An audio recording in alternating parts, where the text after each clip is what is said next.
मामा मी शरण आलो तुझ्या पाया, बाळू मामा मी शरण आलो तुझ्या पाया। श्री बाळूमामा प्रसन्न। नमस्कार प्रेमळ भक्तांनो, या संदेशाकडे पाहून दुर्लक्ष करू नका। कमेंट बॉक्समध्ये बाळूमामांच्या नावाचा जयघोष करायला विसरू नका। आज तुमच्या सोबत काहीतरी चांगले घडेल। तुम्ही जे काम करता त्यामध्ये यश तुम्हाला नक्कीच मिळेल आणि उन्नती प्राप्त होईल। भक्तांनो, सर्व दरवाजे बंद झाले तरीही मामांच्या हृदयाचा दरवाजा कायम उघडाच असतो। अपेक्षा मामांपासून ठेवा, इतर लोकांपासून नाही। अडचणीत असाल तर मामा तारतील, संकटात असाल तर मामा सांभाळतील, मार्ग सापडत नसेल तर मामा दाखवतील, अश्रू थांबत नसतील तर मामा पुसतील। फक्त मामांना आतुरतेने साथ घाला। मामा प्रत्येक वेळेस म्हणतात, भिवू नकोस बाळा, मी सदैव तुझ्या पाठीशी आहे। फक्त मुखामध्ये माझे नाम घेत राहा। हात जोडून आलो तुझ्या दारी, बाळू मामा संकटांना पाठवा माघारी। ओम समस्व जन्मदाता, सार्थक कर तू जन्म आता। मागणे माझे हेच मामा, नाही भीती आता कसली उरली। माझ्या मागे असता माऊली, काळजी उद्याची मामा सारी। संकटांना मामा पाठवा माघारी, संकटांना मामा पाठवा माघारी। जय बाळूमामा। संध्याकाळच्या वेळेला पतंग नावाचा किडा तेलवातीच्या दिव्यावर नाचत असतो। दिव्यावरच्या या पतंगा इतकेच आयुष्य मनुष्याला असते। पतंग जसा दिव्याच्या आकर्षणाने नाचत असतो, तर तसेच आकर्षण भक्ताला गुरुचे झाले तर तो देखील तेवढाच रंगून नाचू लागतो। गुरुचरणी एवढा एकरूप होतो की गुरुच त्याला जवळ घेऊन कवटाळतात। अनंत तरुण धारण केलेल्या अशा भगवंताला भक्त जेव्हा पाहतो तेव्हा तो त्याच्या स्वतःच्या मनामध्ये दत्ताला साठवून ठेवतो।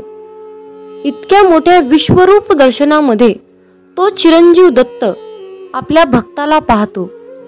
एकमेकांना दृष्टादृष्ट झाल्यानंतर ते एकमेकांमध्ये अनुरूप होऊन जातात। ही एक वेगळीच सूक्ष्म रूपाची जाण आहे। भक्ताचे मन नेहमी भक्तीसाठी गुरूंच्या जवळ आपली पूर्ण गाठ घालत असते। अशा प्रकारच्या विशिष्ट वेळेला तो भक्तही चिरंजीव होतो। एकमेकांना आणि एकमेकांच्या भक्तीला पूर्णपणे आकर्षित होऊन खूप प्रसन्न होतात। दत्ताचे रूपच इतके प्रचंड आहे की त्यांची साठवण माझ्याकडे होईल तेवढे करणे आवश्यक आहे। मामा सांगतात, जो इतरांना संपवण्याची तयारी करतो तो स्वतःलाच वाचवण्यात कमी पडतो आणि जो दुसऱ्यांना वाचवण्याचा प्रामाणिकपणे प्रयत्न करतो तो स्वतः कधीच संपत नाही। हीच नियती आहे। माणसाला दुसऱ्यांची वाट लावता लावता स्वतःची वाट कधी लागते हे कळतही नाही। म्हणून मामा म्हणतात, दुसऱ्यांची वाट लावण्यापेक्षा स्वतः चांगल्या वाटेला लागा। कोणाची वाट लावण्यापेक्षा वाट दाखवण्याचे कार्य करा। माणसाचा दर्जा हा जात आणि मिळकतीवरून ठरत नसतो, तर माणसाचा दर्जा हा त्याच्या विचारावरून ठरत असतो। धर्म कोणताही असो, फक्त चांगला माणूस बना। हिशोब हा कर्माचाच होणार आहे, धर्माचा नाही, हे लक्षात ठेवा। मामा म्हणतात, अरे बाळा, मी सर्वत्र आहे, मी चराचरात व्यापून आहे, मी पाणी आहे, मी वारा आहे, आकाशही मीच आहे, पक्षाच्या कंठातून निघालेला आवाज सुद्धा माझाच आहे, आदमापुरात मीच आहे, कैलासात मी आहे, गरुडावर मी आहे, मी कुठेही गेलो नाही, मी सदैव तुझ्या सावलीसारखा पाठीशी उभा आहे। आजपर्यंत कित्येक जीवासमोर देव त्यांच्या संरक्षणासाठी उभा राहिला, पण परमेश्वराची किंमत सर्वांनाच कळाली असं नाही।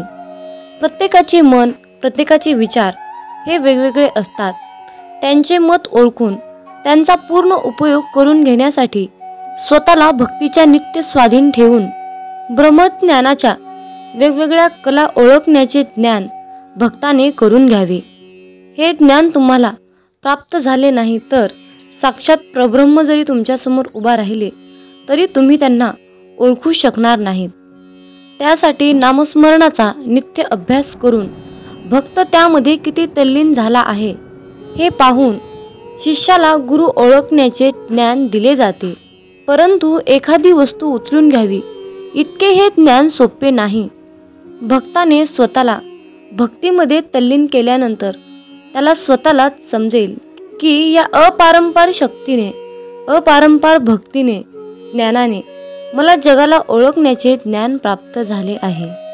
मामा सांगतात, कर्म चांगले करा, या जगात तुमचे काहीच नाही, फक्त मरेपर्यंत शरीर तुमचं आहे, म्हणून त्याला जपा. कलीचं युग चालू आहे. कोरोना तर एक झलक आहे. कुणी पाण्यात बुडणार तर कुणी पाणी पाणी म्हणून मरणार, कुणी रोगराईने तर कुणी महामारीत.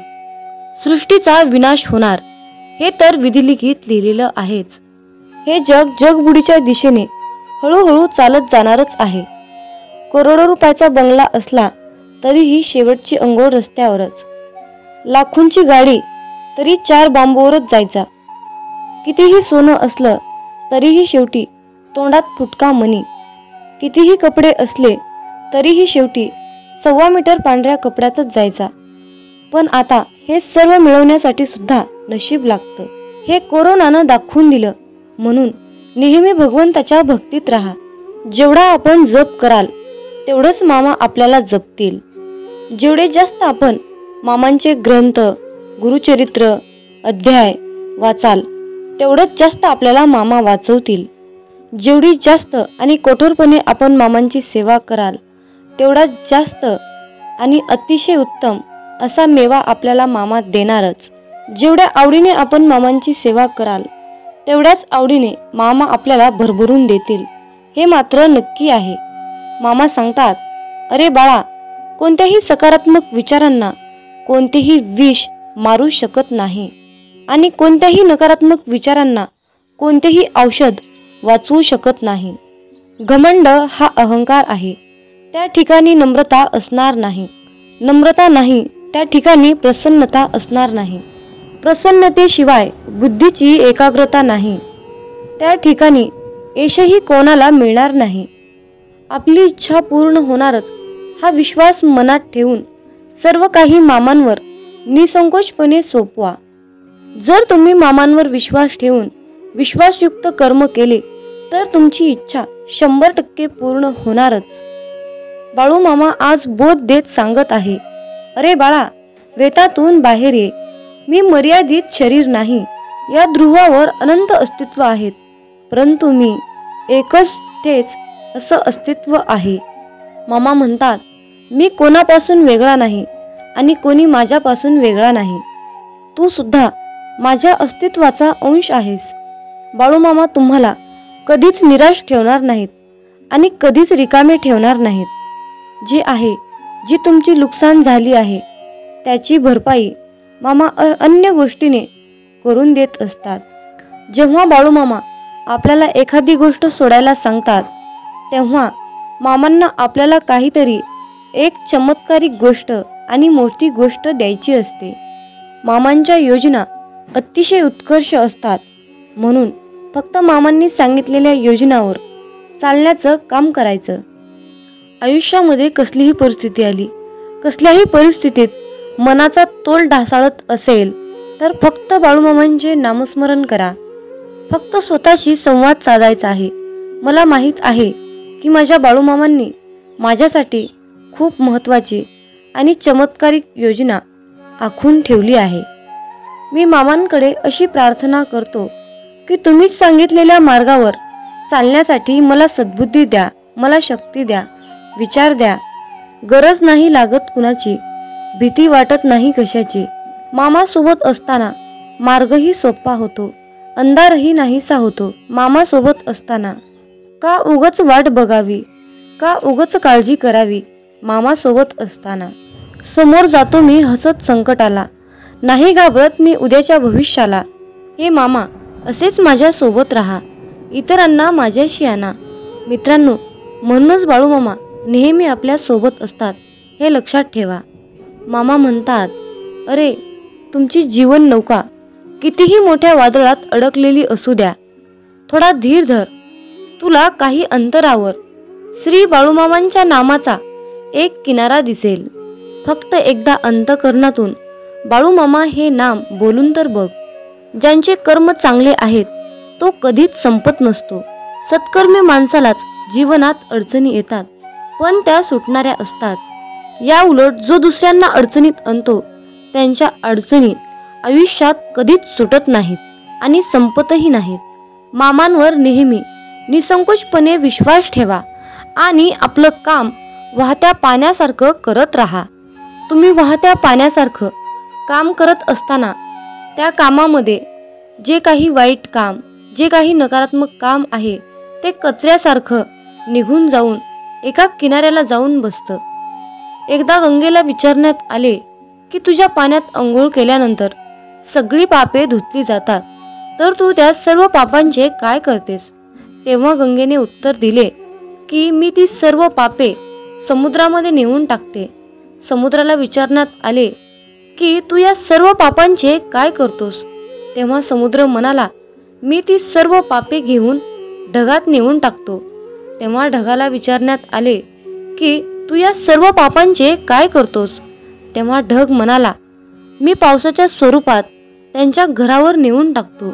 लक्षात ठेवा, कालचक्र असेच आहे. तुम्ही जे करणार तेच तुम्हाला मिळणार.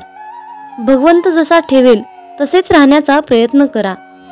जर तुम्हाला एखाद्या व्यक्तीचा खूप राग येतोय, त्या व्यक्तीबद्दल खूप तिरस्कार वाटतोय, तर फक्त स्वतः विचार करा की तुमच्या पडत्या काळामध्ये तो व्यक्ती तुमच्याशी कसा वागला होता. एवढा विचार करूनही तुम्हाला त्या व्यक्तीचा राग येत असेल तर त्या व्यक्तीला दूर ठेवा. मला वाटतं की तुम्ही खूप भाग्यवान आहात, कारण तुमची सुखदुःख वाटून घेण्यासाठी तुमच्याकडे खूप महत्त्वाची आणि चांगली माणसे तुम्हाला भगवंताने दिली आहेत. ज्यांच्या घरामध्ये एकत्र कुटुंब आहे तो एक पुण्यवान आत्मा आहे. त्यामुळे नेहमी मामांवर विश्वास ठेवा. तुमचं कल्याण झाल्याशिवाय राहणार नाही.